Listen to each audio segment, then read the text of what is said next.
Welcome back, everybody. I hope you enjoyed your break. I was just waiting here to see if a little light would go off to tell us that we're live for this next session. Well, I know we have a wonderful group of people who are registered. Our folks on both of our pension funds were just telling me earlier that we have people registered from no less than 15 different countries and close to 1,000 people. So this really in itself is a sign of how important this topic of diversity, equity, and inclusion is across the financial markets. And who better to talk to us about how we're moving from not just the why, but the how, but the two gentlemen who are the chiefs of the nation's two largest public pension funds and among the very largest and most influential global asset owners in international markets. So it is my tremendous pleasure to welcome Chris Ailman, who's the Chief Investment Officer for CalSTRS, and also Dan Bienvenu, who serves as the Interim Chief Investment Officer at CalPERS. Now, my name is Anne Simpson. I work in our Chief Executives team, running our board governance and sustainability program, but we work hand in glove with our investment colleagues in working out how we can deploy capital and how we can be effective on stewardship to really reap the benefits of diversity, equity, and inclusion. Now, the partnership that PERS and STRS have for today is really reflected in so many other areas of work that we do together. And you've heard about some of that in the earlier sessions. The work that we do together on corporate engagement, where we've teamed up not just in California, but in many other markets, even to the extent of establishing a talent pool for diverse directors through 3D, which is the diverse director data source that's now housed at the Equilar Diversity Network. So we've had success with engagement. We've also worked very closely together on advocacy through groups like the Human Capital Management Coalition, which STRS is the co-chair of.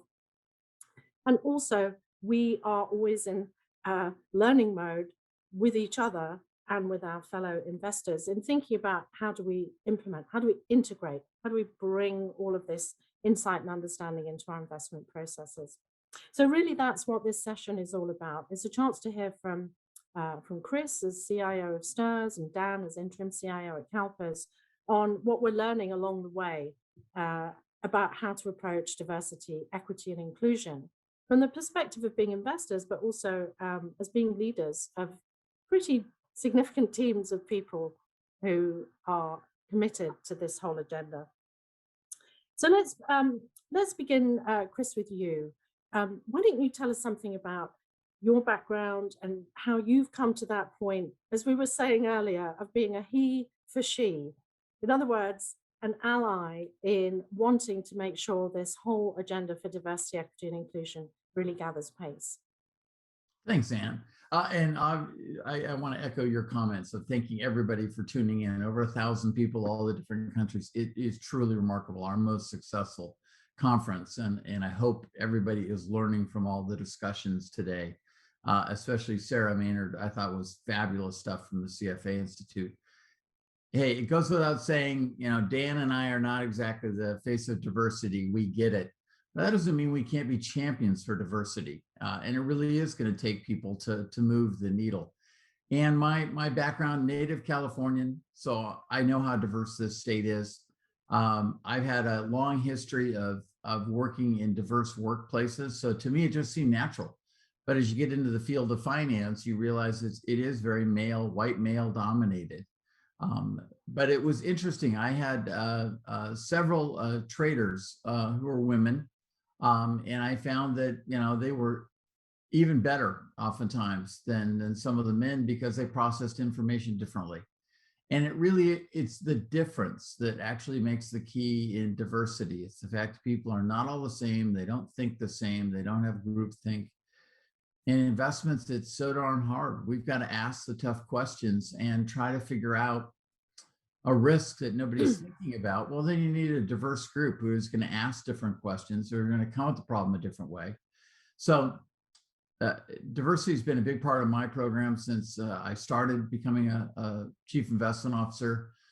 We've been blessed at CalSTRS to have an extremely diverse staff and to really push for that and to go the extra effort.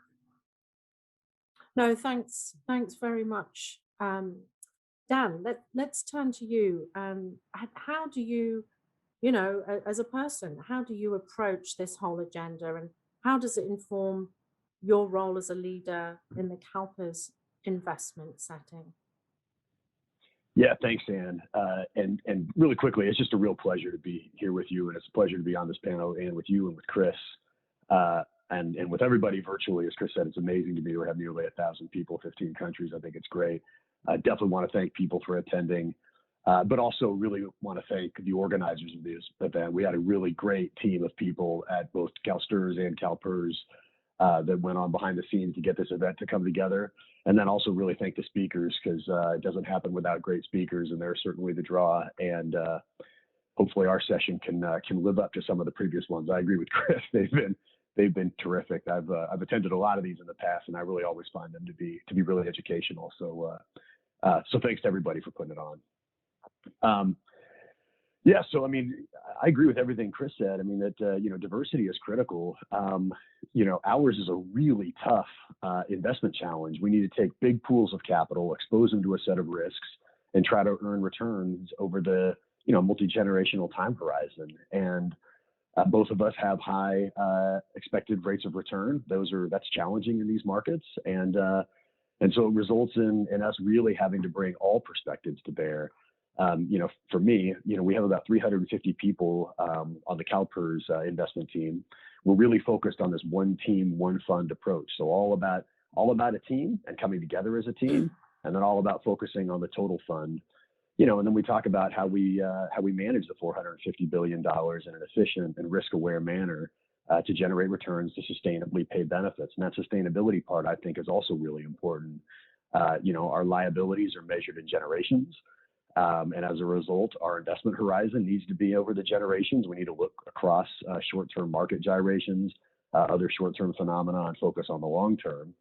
And that, for me, is one of the places where diversity is so helpful, because different people with different perspectives will bring those together over very long horizons. And again, focusing on the total fund, because as I say, it's the total fund that pays the benefits. So, this focus on diversity. I agree with Chris. Obviously, he and I aren't, on our appearance, the most diverse, although I would argue that we probably do approach the world in a pretty different way, arguably. But that, to me, is one of the critical things, is making sure that we have diverse views brought to bear on the decision-making process. That's whether it's investment decisions, business decisions, personnel decisions, and then making sure that we include those views, counter unconscious bias. One of the previous speakers talked about unconscious bias. We all have unconscious bias, and so really making sure that we can create frameworks and create governance models to allow ourselves to defeat those. So yeah, I mean, this area is really a critical area of work for us. Really happy again with all of the focus, and frankly, the momentum we're starting to see behind it. That's relatively recent, and it's nice to see. It's unfortunate that we had to go through what we had to go through to get this momentum, but now that we've got the momentum, I think we definitely need to capitalize as an industry, because we've got quite a ways to go. No, absolutely. It's all about facing forwards and taking the opportunities as well as the improved risk management. Because I think on both sides, some of the speakers and earlier from the CFA really showing that you bring all the talent to the table. This is just the conversation that we have with the companies we invest in, and the managers. We're facing complex, difficult, tough challenges. You need the top talent, the different perspectives around the table if you're going to actually solve for that. But let me move to another question, which I know has been commented on in the media and also in the financial markets, is just understanding quite how CalPERS and CalSTRS get things done in the investment office. And one of the phrases that's been used is that you are internalizing. Now, I've heard this being used in therapeutic terms by psychologists who are internalizing something. It's generally not a very good thing. But in an investment strategy, I think internalizing is being driven by some real logic. So, Dan, why don't we go back to you and hear the CalPERS experience, and then go to Chris on this. Is internalization good for you? It's a great question, Ann, and I'm guessing what you're referring to is internalization of assets. So I'll take it with that, and it is a great question. Fair enough. As I mentioned, we are focused on managing this investment portfolio in an efficient and risk-aware manner, and again, to generate returns to sustainably pay benefits. And that efficient and risk-aware is really important. That causes us to focus on things like cost effectiveness, transparency, certainly of the portfolio and the way that we manage it, and then really scalable and repeatable processes such that we only take risks where we think we'll be compensated for those risks. And CalPERS has a set of investment beliefs. They were adopted by our board, I think, in 2013, and those beliefs are really intended to provide a strategic perspective on how we manage the portfolio, how we manage the business model, and to inform our organizational priorities. One of those beliefs is that costs matter and need to be effectively managed, and this means consistently evaluating our investment strategies to identify the best use of our resources and of our capital. Another is that long-term value creation requires effective management of three forms of capital: physical, financial, and human. And another one talks about strong processes and teamwork and deep resources that are needed to achieve CalPERS goals and objectives. And that one actually has a sub-belief that states diversity of talent at all levels is important.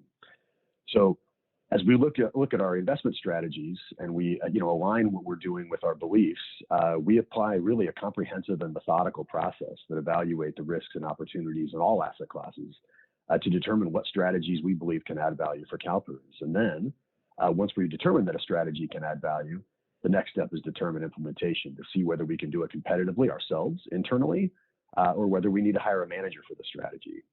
And really the idea of this methodical process, is to take really an honest look at everything we do and then reflect on our empirical experience in a humble way, and then look at our structural advantages and disadvantages, and then try to make objective decisions, again, through several different lenses and diverse perspectives being brought to bear to see what we should keep doing and see what we should either stop doing or do differently. And one of the things that we found with our experience is that external active management in public equity, frankly, our results were challenged. Our experience internally with systematic and model-based management was a much more compelling value proposition, but the external was challenged, and the results showed that. And so as a result, we decided about a couple of years ago to internalize almost all of the public equity portfolio because the value proposition was so compelling in terms of the cost, in terms of the value add, as well as the complexity and the ability to redeploy resources as appropriate. So that took us to, as I said, we were 100% grounded in the investment performance and what we, had for projected performance, making sure that we were only taking risk where conviction exists. Again, one of CalPERS' investment beliefs is that we only take risks that we believe will be compensated for. And that landed us with over 95% now of the public equity portfolio being internally managed. And that one of the great things about that is it does also result in significant cost savings relative to a portfolio that has external management. We believe our savings are in the hundreds of millions of dollars in management fees. And of course, with an organization like ours, every dollar that's paid out in costs is a dollar that we don't have to pay pensions. And so hundreds of millions of dollars pays up out of pensions. So, that describes our move to internal management of public asset classes, because fixed income is in a similar situation, being about 95% or more than 95% internally managed. And frankly, this sort of costs and kind of our ability to do it competitively internally, that's really been the rationale for it. Yeah, no, thanks very much, Dan. And I think the other thing is as well, we're sort of removing any layer between ourselves and the companies where we're investing. So I think for the stewardship and the voting, having that direct presence directly with companies, there's an advantage there too. I think it makes us more effective. But Chris, how has this all played out for CalSTRS? Very similar, and maybe a lot of people don't realize, but CalSTRS, while it's an older fund, was managed by CalPERS up till 1983, and then it was suddenly pushed out the door, not due to CalPERS, but actually due to the legislature. So we started 100% externally managed in '83, which to kids today seems like a long time ago. To me, that's practically seems like yesterday. So it's Yeah, been a slow, steady grind to bring assets back in-house. Exactly the reasons Dan mentioned. In terms of efficiency, we think it's an 8-to-1 to 10-to-1 cost savings. So for every $10 we would have spent, we're only spending $1 to run it in-house. And Dan and I have a challenge. We're both a division of state government, and our employees we're state employees. So it's not exactly the most efficient model to run a money management firm. but both STRS and PERS have been able to do it successfully now for almost 25 years. And I would say that, what's lost, I think, on the external audience in many cases is how wonderfully diverse our teams are. I am just amazed. And, Sacramento's not a big finance town. It's really just the two of us and a few banks. So it's homegrown talent sprinkled with kind of all-stars or free agents that we bring in. And it really is amazing to see the two massive trade desks. We also run about 85% of our fixed income in-house, and both of us are expanding into more products. We're doing more enhanced indexes, different kinds of products that are at significant savings. I think the big focus, and I know PERS has looked at this as is in the partnerships. Partnerships are so darn expensive. If there are ways we can collaborate with partners and GPs, then we can see significant fee savings.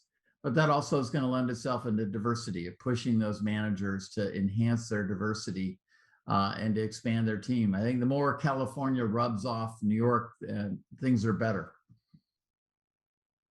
Well, I couldn't disagree. But that's a nice stepping stone into the next area. So I think in terms of the public markets, you've both been very clear about what the logic is for bringing money in-house or internalizing the process, because that then puts the premium on both funds thinking through their framework and their approach for diversity, equity, and inclusion in terms of recruitment, hiring, career development, retention, and all the talent management. And Marlene talked a bit about this earlier on our side, on the PERS side. But let's talk about the private markets, because they're both funds are making more use of external managers. Certainly on the CalPERS side, the investment beliefs that we have, when they were adopted by the board, as you said, Dan, they apply to the total fund. So this idea of financial capital, physical capital, human capital, in other words, treating people as an asset, not just as a line item of cost. This is something which is really sparking an enormous amount of debate in private markets. So Chris, maybe we can come back to you. What's your thinking about this diversity, equity, and inclusion agenda in the private markets, where we're typically an LP, we may not have the same governance rights. What does this look like for an asset owner wanting to make sure that whenever, wherever, and however we're allocating capital, this insight about the value for risk and the value for return of diversity, equity, and inclusion, how do we have that flowing through in the private markets? What do you think the challenges and the opportunities are? Well, the challenge, Anne, is it's predominantly a white male private equity, real estate, even infrastructure. It's amazing. But I think the positive is not a positive. The tragic events of last summer and in the last year have really woken up this country.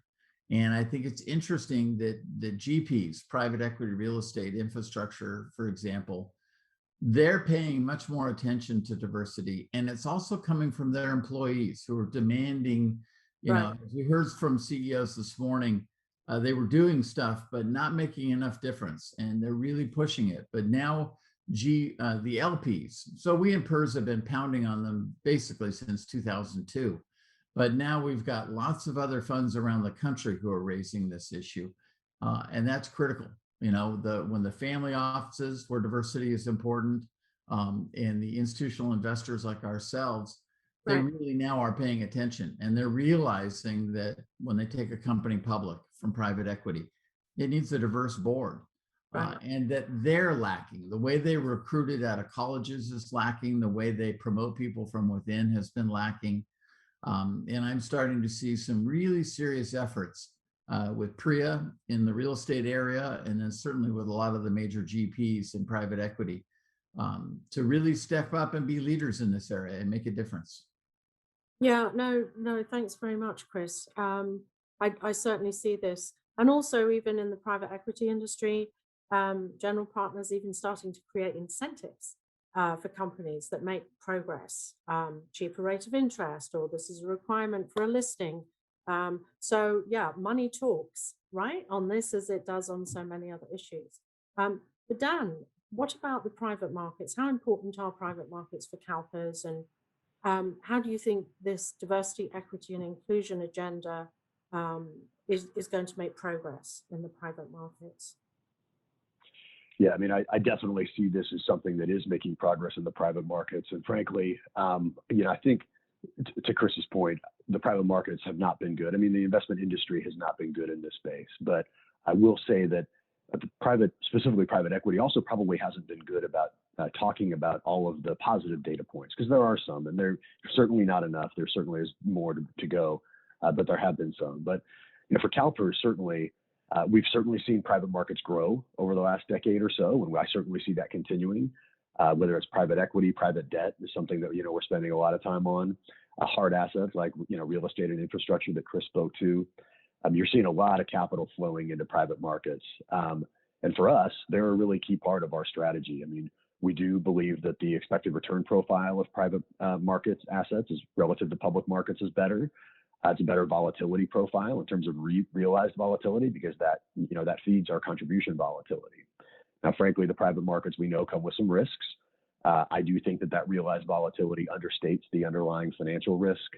Obviously, there are liquidity risks, and frankly, the dispersion of returns between strategies and managers in the private markets is much wider than in the public markets. But for us, the key is to really deploy in private markets with very high underwriting standards, and then do so in a really strong and cost-effective implementation. And Chris talked about it a little bit. The costs on the private market side are significant, and we need to do what we can do to bring those costs down. And we need to manage those hidden pockets of illiquidity and hidden volatility. I will say that private markets really lends itself.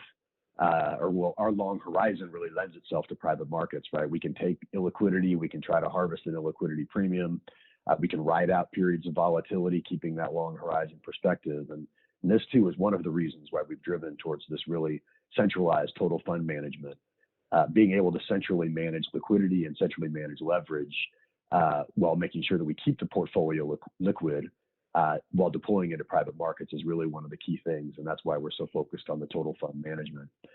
Frankly, we saw some of that pay off with the pandemic when it broke out.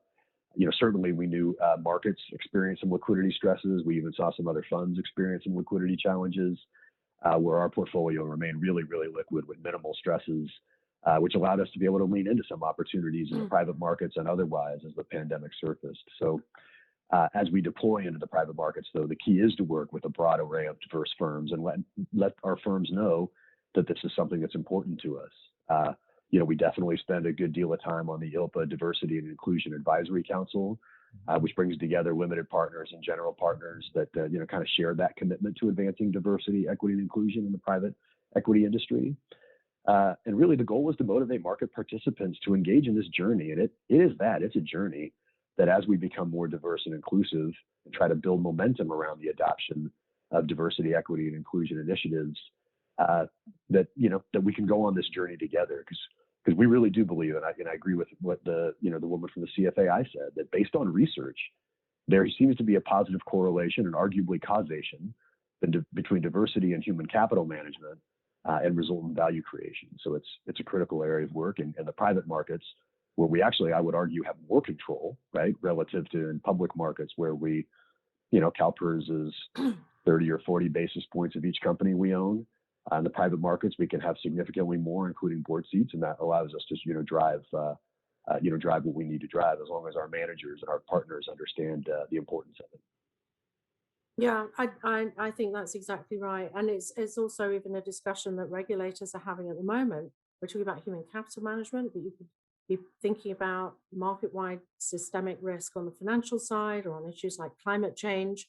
We have to recognize that the capital markets, all sections of the capital markets matter to big pension funds like CalSTRS and CalPERS.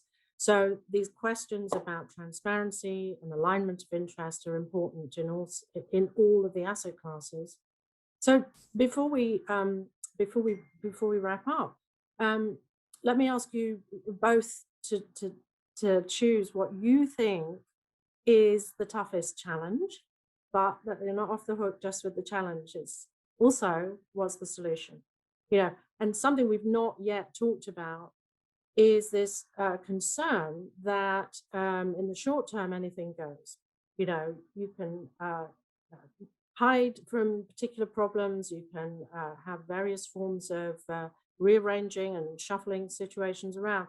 But the real focus on the long term is where we all need to get to. So I know that's one issue that both of the funds have been grappling with, but I'm talking so you each get a couple of moments just to think about your answer. So, but Chris, let me come to you. The CalSTRS biggest challenge, and what's the solution? Well, and I was thinking beyond CalSTRS, when I think of society and the problems we've had with, people have cared about diversity, and it has been a systemic problem. To me, it gets back to unintended bias. People don't realize the biases they have about people who look differently than them. And the only answer to that is education. So that people understand, giving them object lessons of other experiences so that they can realize, wow, I've got biases I wasn't aware of that impact my decisions and make my as usual. Yeah, I think I've heard that in more than one place. This business as usual was not sustainable either from a social perspective and it's very interesting when we were talking when Kirsty Jenkinson from Stearns was speaking with Commissioner Heron Lee. The recommendations from investors on human capital reporting, they predate the pandemic. But now no one's in any doubt that actually how much this matters. So Yeah. taking care of this precious asset of human capital is extremely important.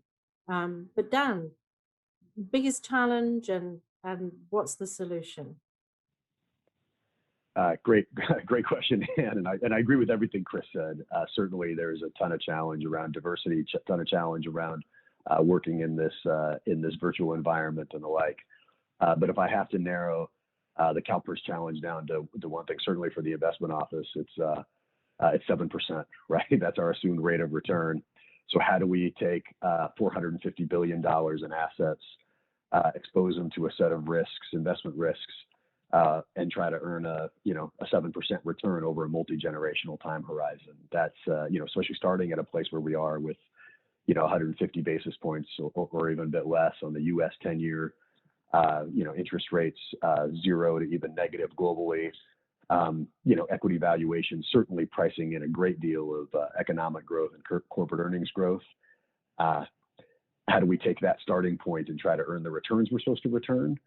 That's frankly the single biggest challenge. And then that speaks to the need for diversity and diverse perspectives because, I think Chris alluded to this. We never know where the best idea is going to come from. We never know where the smartest thought, the best, way to structure our business, you name it, we never know where that's going to come from. So we got to bring diverse perspectives to bear, both internally within the investment team at CalPERS and the overall team at CalPERS, but then also, and this question certainly is one that many of our external asset managers and partners have heard me articulate, which is, if you were sitting in my chair and this was your challenge, how would you do it? And again, bringing those really diverse perspectives to bear and then including them in the calculus is critical. But if I have to, name the challenge in a number, it's 7%. It's 7%. And I totally understand what you're saying. If you've got a challenge of that scale, having the best minds and the different perspectives, so the diversity, equity, and inclusion work that we do really is there to support us in our fiduciary duty to generate those returns. So, both of you gentlemen, thank you so much for taking the time to spend with us. I'm delighted to say we're going to head right into the next session, which is going to be moderated by my friend and colleague Yup Kim from our private equity team. So you've teed up some of the issues very nicely for that discussion. But thanks to you both. And I'm just so sorry we're not in a room where we could actually give you a proper round of applause. But I hope people will put their little Zoom yellow hands up and give you a wave and say thank you. But thanks again. Thank you.